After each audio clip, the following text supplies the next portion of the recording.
chers ambassadeurs, chers membres de l'Église, chers visiteurs. Est-ce que vous m'entendez? Oui? Bien. Bonjour et bon sabbat. Aujourd'hui, comme vous le voyez, c'est la journée des ambassadeurs. Mais qu'est-ce qu'un ambassadeur? C'est une personne chargée d'une mission, un représentant permanent de Christ. Ce qui veut dire qu'il est appelé à être un exemple pour les autres, là où Dieu l'envoie. Comme le dit Galates 2, verset 20, je suis crucifié avec Christ, et ce n'est plus moi qui vis, mais Christ qui vit en moi. Mais malheureusement, il arrive que nous échouons à nos tâches. Des fois, ce n'est pas intentionnel. Dans notre vie, nous avons tous des combats à mener. La pression, les tentations sont énormes, surtout à notre époque. Aujourd'hui, je ne vais pas parler de comment un ambassadeur peut impacter le monde en propageant la bonne nouvelle par sa présence ou sa relation avec Dieu. Pour moi, ça c'est l'objectif à atteindre, la vision. C'est la deuxième phase. Car avant d'arriver à ce niveau, le but de ces 2 dernières années a été de préparer les ambassadeurs dans le monde auquel ils ont à faire face. C'est ce que j'appelle la première phase. C'est pour cela que la méditation de ce matin s'intitule « Stop holding on, just be held ». Lâche prise, laisse-toi porter. Et comme vous le voyez, nous avons eu un petit problème technique. Nous avions prévu tellement de choses, des vidéos, des PowerPoint et même un duo. Ce n'est pas grave, on le fera peut-être samedi prochain ou une autre fois. Mais nous avons quand même pu assister à un miracle parce que même s'il n'y a pas d'électricité, s'il y a un challenge, Dieu a un backup plan. Et voilà la solution. Aujourd'hui, on a quand même un micro, on peut quand même m'entendre, on nous a quand même entendu. Et aussi, merci à l'équipe du Praise, je vous ai vu à l'œuvre, je suis très fier de vous. Alors, ce titre vient d'une chanson que j'ai écoutée très récemment et qui me parle et me touche. Les paroles sont si bien écrites que pour moi j'appelle cela du génie. Alors, hold it all together, everybody needs you strong. But life hits you out of nowhere and barely leaves you holding on. T'es bon, tout le monde souhaite que tu sois fort, mais la vie te frappe de nulle part et te laisse à peine t'approcher. La vie ne nous fait pas le cadeau, comme nous le voyons actuellement. Nous avons tous des obstacles, des défis à relever et qui semblent insurmontables. Nous avons souvent l'impression d'être au bout du gouffre. Et déjà qu'il y a tellement à gérer, nos responsabilités en tant que leaders, parents, professeurs, employeurs et autres, tout cela fait du poids dans cette balance. Le plus dur, c'est de ne pas flancher. Quand les gens nous observent. Je ne suis pas un papa, mais aujourd'hui, j'ai pu voir la difficulté que cela pouvait être à travers mes parents. À chaque défi, ils devaient garder la tête haute. Désolé.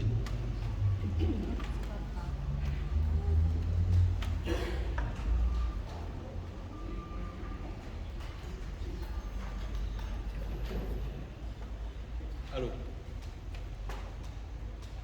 après chaque défi, ils devaient garder la tête haute, garder leur sang-froid, comme on dit, bizarrement Zoli, et se démener pour maintenir une vie normale, afin que nous, en tant qu'enfants, nous ne ressentions pas la pression à laquelle ils avaient à faire face. Ils avaient assumé leur rôle de nous aider à grandir malgré tout. Et pour cela, je leur dis chapeau. Je voudrais qu'on prenne un petit moment pour applaudir tous les parents qui sont ici dans cette salle.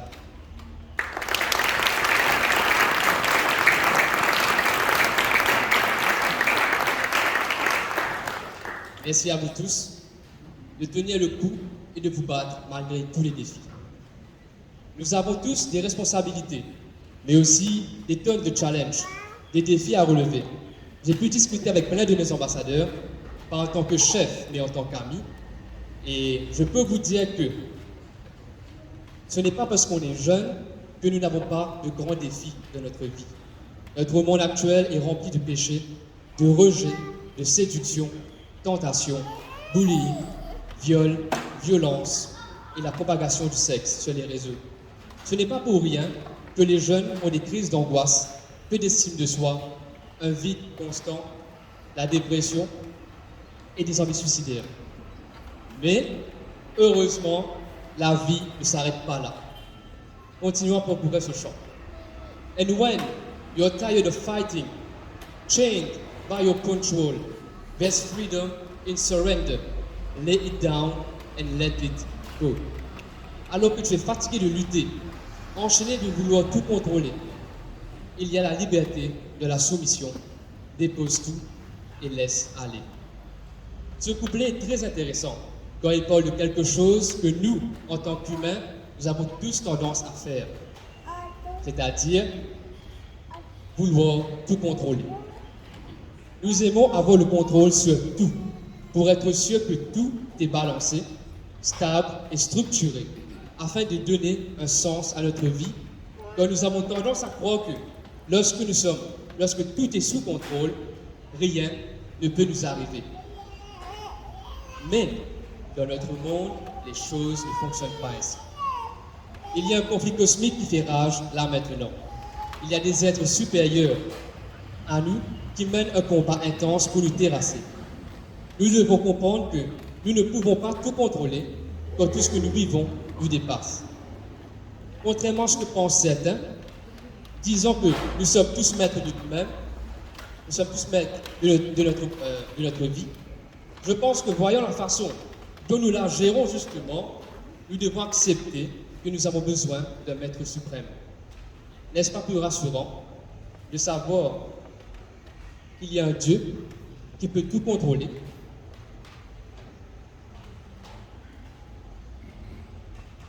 Alors, que Dieu, d'ici pas rassurant de savoir qu'il y a un Dieu qui est vraiment au contrôle de tout, qui a la capacité de nous faire grandir par des leçons de vie et de nous faire sourire avec les bénédictions. Quiconque, en effet, voudra sauver sa vie, la perdra. Mais quiconque prendra sa vie à cause de moi et de l'Évangile, la sauvera.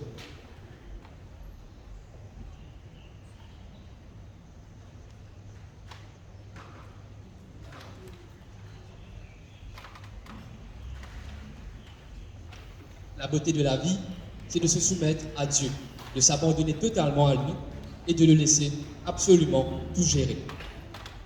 Il y a la liberté dans l'abandon. Alors, même si nous sommes indépendants, matures, intelligents et forts, acceptons de dépendre de Dieu.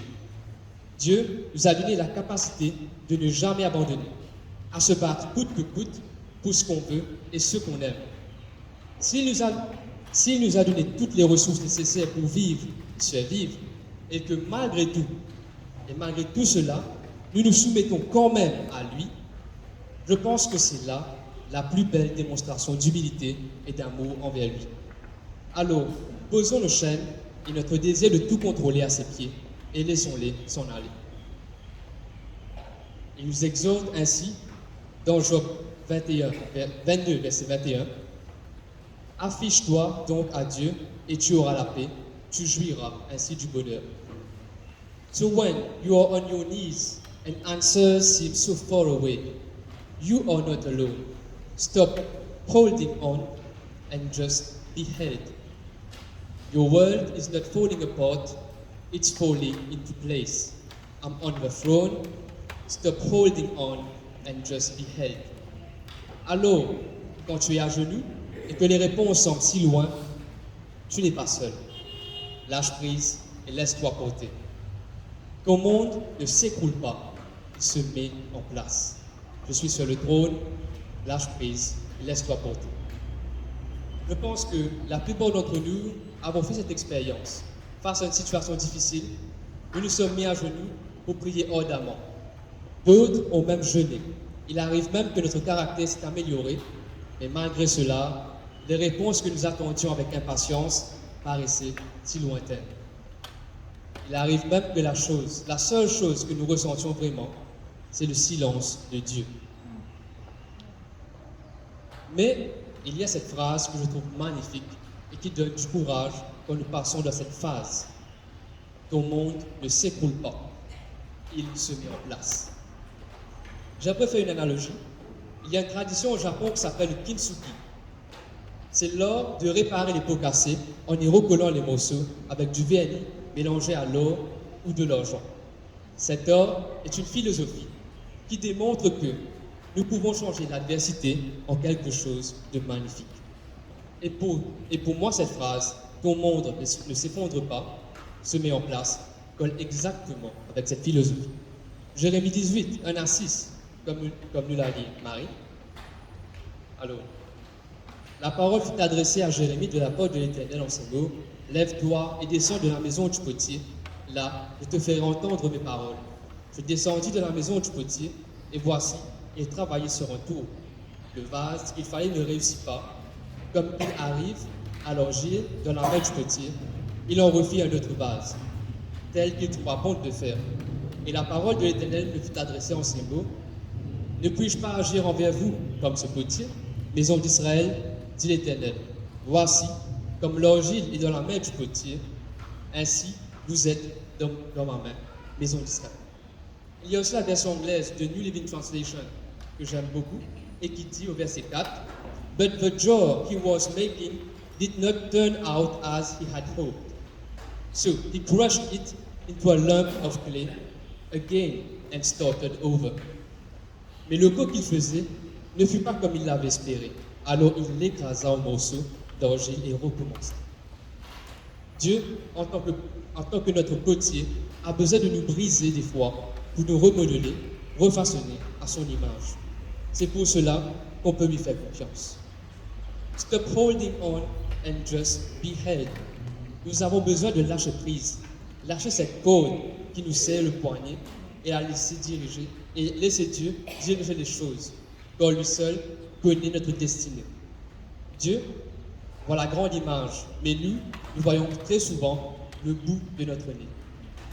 If your eyes are on the storm, you'll wonder if I love you still. But if your eyes are on the cross, you'll know I always have and I always will. And not a tear is wasted. In time, you'll understand. I'm painting beauty into ashes.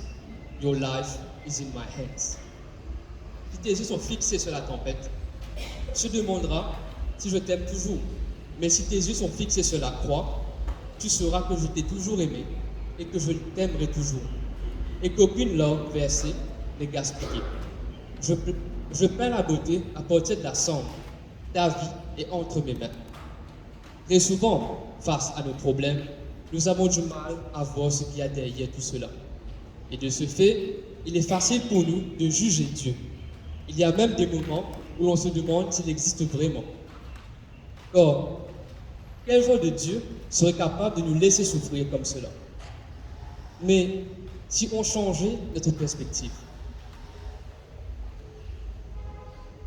certes, nous avons des obstacles qui semblent insurmontables de notre vie. Mais si on commençait par se poser des questions, si nous nous arrêtons un moment pour essayer de comprendre, est-ce que Dieu voudrait me dire quelque chose? Est-ce que Dieu voudrait que je change mon attitude? Est-ce que Dieu veut me protéger? Comme dit le pasteur Pavel Goya, focalisons-nous sur Dieu et pas sur nos problèmes. Alors, si nous sommes découragés et que notre désir de suivre Dieu s'envole, 2 Corinthiens 5, le verset 7, 19 et 20 nous dit « Nous marchons par la foi et non par la vue. Car Dieu était en Christ, réconciliant le monde avec lui, en n'imputant point aux hommes leur offense. Et il a mis en nous la parole de la réconciliation. Nous faisons donc les fonctions d'ambassadeurs de Christ, pour Christ, comme si Dieu exhortait par nous. Nous vous en supplions, au nom de Christ, soyez réconciliés avec Dieu. »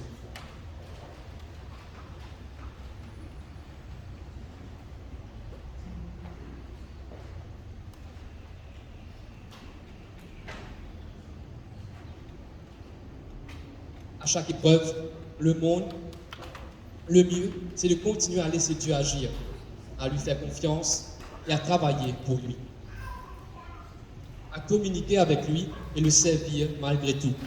Il est capable de peindre des merveilles avec de la cendre, créer de l'or avec du charbon, des perles avec le sable. Alors pourquoi ne pourrait-il pas utiliser nos problèmes pour nous transformer en des êtres meilleurs? Et même, si tout comme Job, après s'être posé tant de questions, si nous ne comprenons pas toujours le pourquoi de tout cela, il y aura un jour où cela arrivera. Job, lui, n'a pas eu de réponse hier. Dieu ne lui a jamais expliqué la raison de sa souffrance, de sa perte, la perte de ses enfants, de ses serviteurs et son bétail. Mais Dieu lui a fait comprendre que c'est lui qui est au contrôle de tout. Et si Job a pu vivre en paix avec cela, c'est qu'il a quand même compris et avait la certitude de ce Dieu qui avait. Je sais que mon Rédempteur est vivant et qu'il se lèvera le dernier sur la terre. Job 19, verset 25. Lift your hands, lift your eyes. In the storm is where you will find me. And where you are, I will hold your heart. Come to me, find your rest in the arms of a God who won't let go. Lève tes mains, lève tes yeux. C'est dans la tempête que tu me trouveras, et là où tu es, je tiendrai ton cœur. Viens à moi, trouve ton repos dans les bras du Dieu qui ne t'abandonnera jamais. Le Seigneur nous lance tant d'invitations dans sa parole, telles que Matthieu 11, 28, « Venez à moi, vous tous qui êtes fatigués et chargés, et je vous donnerai du repos. » Ou des promesses, comme le dit Hébreux 13, verset 5, « Jamais je ne te délaisserai, jamais je ne t'abandonnerai ou te laisserai sans secours. » Ou dans Exode 14, verset 14, « Alors que les enfants d'Israël faisaient face à une barricade énorme, la mer Rouge, Be still, the Lord will fight for you. » L'Éternel combattra pour vous et vous gardez le silence. Le pasteur Charles Stanley, prédicateur évangélique, dit que Dieu est un grand visionnaire. Des fois, quand il nous voit au sommet de la montagne, il sait que même si tout est beau, il réserve quelque chose de meilleur pour nous. Mais pour cela, il faut redescendre dans la vallée. Une vallée qui fait mal, où on expérimente la douleur, la solitude, un Dieu qui a l'air silencieux. Dans le psaume 23, il est dit « Quand je marche dans la vallée de l'ombre de la mort, je ne crains aucun mal, car tu es avec moi. » Dieu nous accompagne dans chaque épreuve, mais très souvent, on ne sent plus sa présence. Même si des fois, ce n'est pas toujours de notre faute, Dieu permet certaines situations difficiles afin que nous puissions vivre pleinement le bonheur qu'il en réserve pour nous. Si Dieu est le berger, nous sommes ses brebis. Et les brebis ont une vilaine nature de s'égarer. Alors, Dieu, de son immense sagesse, nous ramène, nous redirige vers son plan à lui. Un plan qui sera toujours bénéfique et merveilleux. Par contre, nous ne verrons jamais cela si nous faisons le choix d'abandonner Dieu. Alors, chers ambassadeurs, chers membres de l'Église et chers visiteurs, alors que tu fais peut-être face à toutes sortes de défis, toutes sortes d'épreuves, et qu'on a l'impression que la vie nous met à terre, la vie te met à terre, ne cherche pas à tout contrôler. Soumets-toi à Dieu. Lâche prise, laisse-toi porter. Si les réponses à nos prières semblent si lointaines, soyons assurés que nous ne sommes pas seuls. Jésus nous dit, même dans Matthieu 28, verset 20, « Voici, je suis avec vous tous les jours jusqu'à la fin du monde. » Et si nous doutons et nous demandons si Dieu nous aime vraiment, alors que nos yeux sont fixés vers la tempête, focalisons-les sur Dieu. Si on a l'impression que notre monde s'écroule, disons-nous qu'en réalité, il se met en place. Au lieu d'abandonner notre Dieu, déposons plutôt le fardeau, nos problèmes, notre caractère, notre vie tout entière entre ses mains. Let go and let God. Stop holding on, just be held. Lâche prise et laisse-toi porter. Amen.